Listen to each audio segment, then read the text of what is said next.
25 minutes to 9. This is Breakfast with Martin and myself, Rosie. Time to go through the papers. Yeah. Okay, so here with us today is from the Iron newspaper, Benjamin Butterworth, who bites quite hard on social media, but in person you've been lovely. I am a delight. You are. And Director of Ops at the Adam Smith Institute, Morgan Schondelmeyer. Did I say that right? That's right, yeah. Wow. I thought we were going to have a gentle start to this paper review, Martin, but it appears maybe not. People, I don't know if you get this, people say to me, oh, you're much nicer in real life, and I think, well, I'm not trying to not be nice on telly or on Twitter. But social media just makes things more antagonistic. Yeah. You all kind of get them. I think it depends on who's tweeting. Yeah, well, I don't think I've had a single argument on Twitter. That's because you're lovely. We're very different, aren't we? We are. That's fine. Maybe that's why it works. Yeah. Morgan, let's start with you if we can in the Daily Mail. Page 12.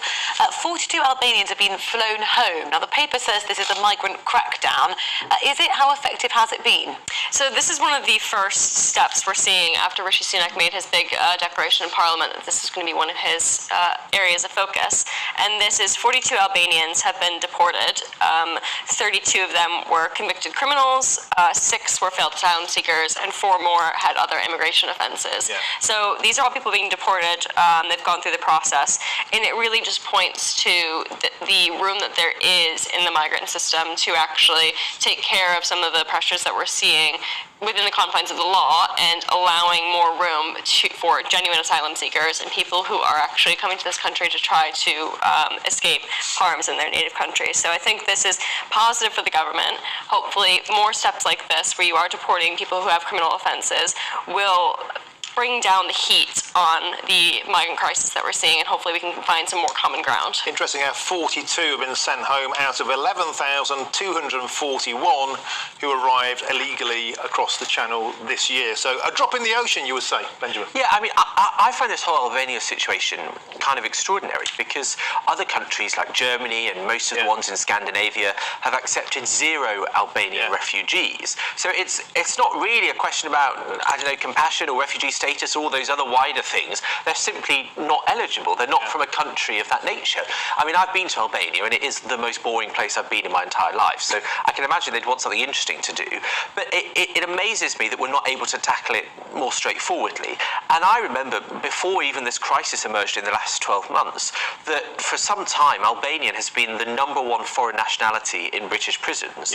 Because there is a very serious problem with organised crime that is, at least in London, dominated by Albanian gangs. Yeah, and one of the reasons why you see such heavy involvement in organised crime with migrants is because the UK government doesn't allow migrants to work while their claims are processing. And if you're not allowed to work and you're only given £5 a day to survive, you're going to be driven into underground means of making money. And if those networks already exist, it's very easy for these people to join those networks and start being part of organised crime. Are you saying then that if you cross illegally into the UK, you should be given a work visa?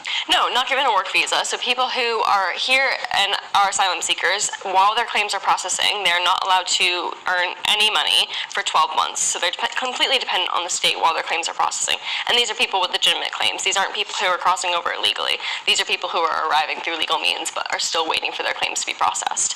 So one of the things that you could do is lower that time frame where people are allowed to work so that you integrate people into society faster and they don't become a burden on the state. Or we could send more Albanians home. That's another way of dealing with it. I'm happy for Albanians to come here, but as legitimate economic migrants. You know, my view is that we need more migrants at the moment because we have a shrinking working age population and an increasing pensionable population, and we can't afford that at the moment. You know, we can't afford all the costs we have because there aren't enough workers. So bring more Albanians here, but legitimately as economic migrants, not through routes that put themselves at risk and that make it much harder for us, because actually a lot of people, once they get here, are becoming the victims of gangs and of the control that they have over them. But they pay their way often via traffickers who are part of that organised gang. They know what they're getting into. I find this notion they're somehow coerced into criminality a little bit far-fetched. I mean, there's clearly a serious problem. I remember being in Kosovo, a country I love and have been to many times,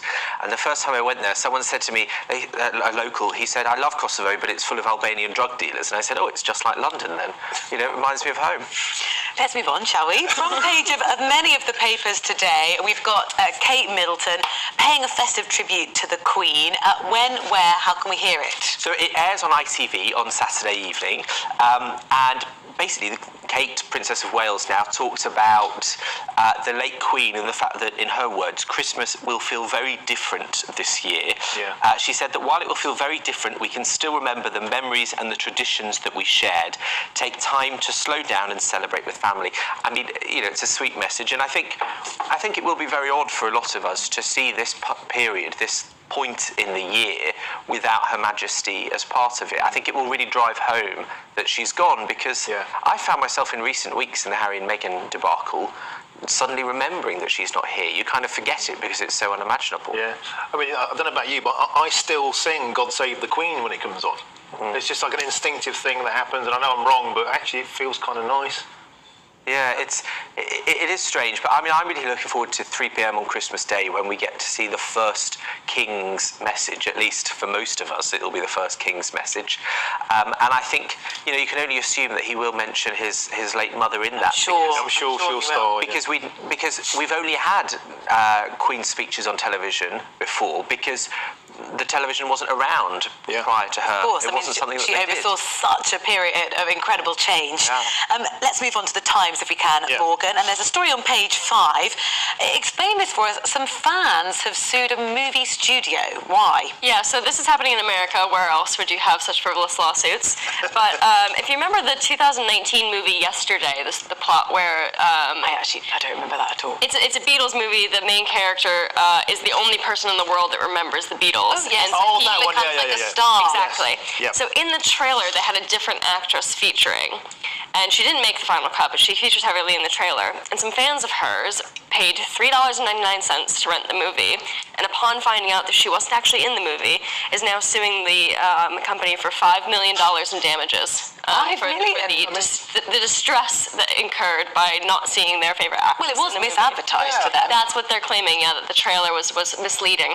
On the one hand, it is a silly lawsuit. On the other hand, why did they use the wrong person in the trailer? I mean, Benjamin, it's an act of self-harm. I mean, I would say they are deserving of $3.99 back, not $5 million. That seems like, you know, America is the land of the crazy lawsuit, and this seems to epitomise it for me.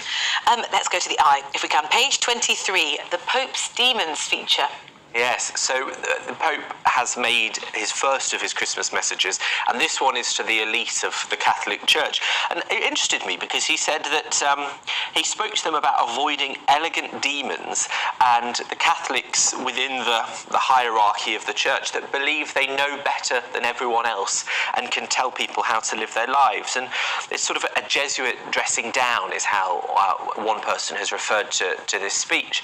And I actually, you know, I'm not a Catholic, and I'm never going to be, and I disagree profoundly with much of what the Catholic Church preaches. But I do think that there's something to be said for this Pope being very aware of the problems that it has, at least in the Western world, that it seemed to be dictating to people how to live their lives in a way that most of us don't identify with.